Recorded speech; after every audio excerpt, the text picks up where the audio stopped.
कलयुग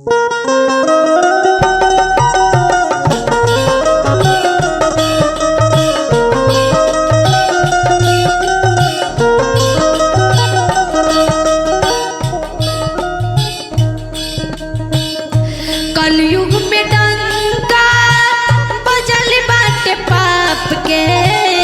कलयुग में डंका बजल बाटे पाप के।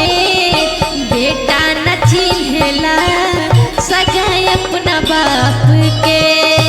बेटा न चिन्हेला सगाई अपना बाप के। कलयुग में डंका बजल बाटे पाप के। कलयुग में डंका बजल बाटे पाप के।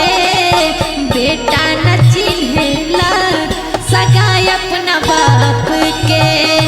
बेटा न चिन्हेला सगाई अपना बाप के।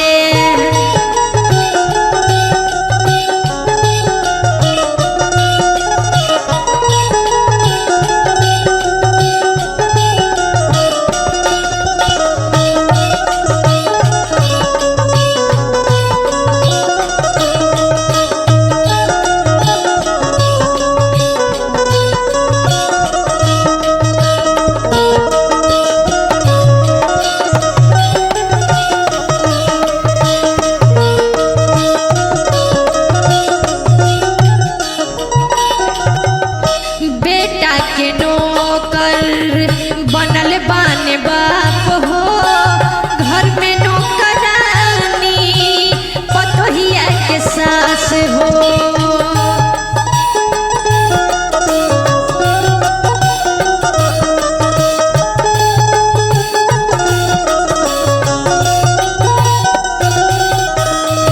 बेटा के नौकर बनल बाने बाप हो।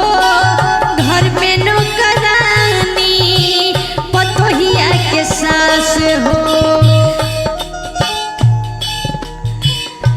देले पतोहिया राशन अपना से नाप के। देले पतोहिया राशन अपना से नाप के। अब बेटा न चिन्हे